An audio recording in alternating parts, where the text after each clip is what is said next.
Okay, so let's dive into a really fascinating corporate mystery. We're looking at a company that, on paper, seems to be crushing it. I mean, sales are through the roof, but just below the surface, something is going very, very wrong.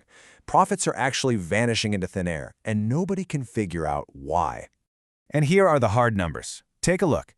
You see a huge 12% jump in sales, which sounds amazing, right? But here's the crazy part. Net profit went down by 4%. So more money is coming in the front door, but even more is somehow leaking out the back. You can just imagine the confusion in the boardroom. And that really sets up the central question for us today. Where on earth did the money go?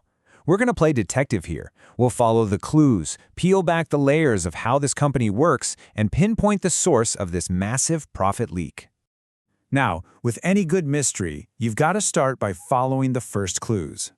And right away, the initial data pointed the investigators away from sales and toward a much more complicated and messy culprit, the company's own supply chain. So here's our first big piece of evidence. It's a number tied to a metric called Days Inventory Outstanding, or DIO. Now, what that means, in simple terms, is how long a product just sits in a warehouse before it's sold. It used to be a pretty healthy 45 days. Well, it has absolutely shot up to 62. That's 17 extra days where the company's cash is just tied up, literally trapped in boxes, not working for the business. And then there's clue number 2, the freight-to-revenue ratio. Basically, for every dollar the company makes in sales, how much are they spending just to ship stuff? Well, that number has almost doubled, jumping from a totally normal 3% all the way to 5.5%.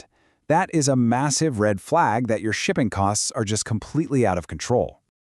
So, when you put these clues together, it's crystal clear. The problem isn't that people aren't buying their stuff. The real issue is a major, and I mean major, profit leak happening somewhere deep inside the company's operations. It's time to dig in. All right, so our investigation now takes us right into the heart of the beast, the company's 3-tier supply chain. We're going to have to look at each and every stage to figure out exactly where things are going wrong. And this right here, this is basically the map of our crime scene. You can see how it all flows. Products start at the factory and get shipped to these huge regional hubs. That's Tier 1.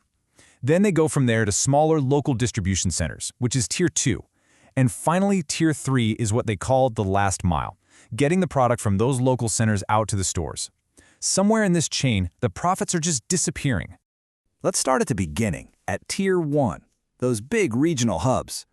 The investigators gave the problem here a pretty great nickname, the inventory magnet. And here's why. It all comes down to a communication problem. The local centers down the line in Tier 2 are just terrible at forecasting what they'll need. So what happens? The big hubs in Tier 1 start to panic. They end up overstocking tons of safety stock, just in case. And the financial hit from that is huge. You're talking about massive costs for storage, insurance, and the very real risk that some of that product just gets old and becomes worthless. Okay, let's follow the problem downstream. Now we're at Tier 2, the local distribution centers.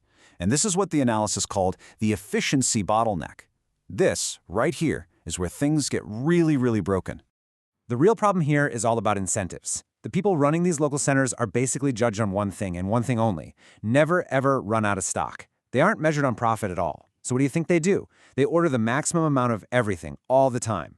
This just bloats the company's balance sheet, which tanks a super important metric of financial health called return on assets. And that brings us to the final piece of the puzzle, the last leak in the system. It's the connection from Tier 2 out to the retailers. And the investigators called this one the freight trap. Because those local centers are so deathly afraid of being out of stock, they're constantly sending out these tiny, panicked shipments.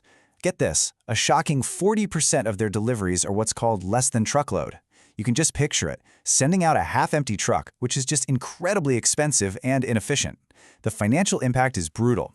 We're talking sky-high shipping costs that just chew away at the profit margin on every single thing they sell. Okay, so we've found the leaks, we've seen how all these little operational flaws add up to one giant financial mess. Now comes the most important part. How do you actually solve these problems and plug those leaks for good? Let's start with that big bottleneck at Tier 2. The whole system is completely warped because the local managers are rewarded for hoarding stuff. So how do you change that behavior? Well, it's simple. You change what you measure. And this is the fix. You scrap the old key performance indicator, the old KPI, which was just fill rate. Instead, you bring in a much smarter metric, gross margin return on investment, or GMROI. All that means is, for every dollar you invest in inventory, how many dollars of actual profit are you getting back? It forces managers to think about the cost. The goal is no longer just being in stock, the goal is being profitably in stock. It's a total game changer. All right, next problem. How do we get out of that expensive freight trap with all those small, wasteful shipments? The answer is all about shifting from being reactive to being proactive.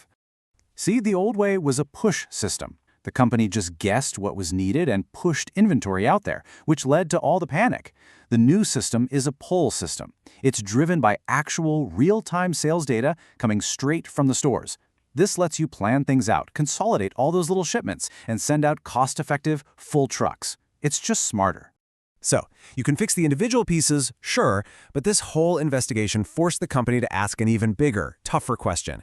After seeing how much money is just being wasted in the middle, is this whole three-tier system even the right way to do business anymore? And that led them to a pretty radical idea. For their biggest customers, the ones who buy a ton of product, why not create a direct ship model? Just send stuff straight from the big Tier 1 hubs right to the customer and completely bypass that messy, inefficient Tier 2 bottleneck. I mean, you'd eliminate so much extra handling, storage costs, you'd get rid of a whole source of the profit leak in one move. So after a really deep dive into the operations, the financials, and the incentives, the mystery is finally solved. But what are the big lessons here that we can all learn from this whole mess? I think there are 4 really key takeaways. First, you have to look beyond the surface. Booming sales were hiding a serious profit problem. Second, and this is huge, incentives drive everything. If you reward the wrong thing, you'll get the wrong result. Third, you got to remember that a supply chain isn't just about moving boxes, it's a financial system. And finally, small leaks really can sink big ships. All those seemingly minor issues added up to a massive financial disaster. And that leaves us with one last thought to chew on. This whole case isn't just about one company's supply chain. It's really about a way of thinking. So the real question for you is, where are the hidden profit leaks in your world? Maybe in your business or your projects, maybe even in your own budget. What looks great on the surface but might be hiding a much deeper problem? It's definitely a question worth investigating.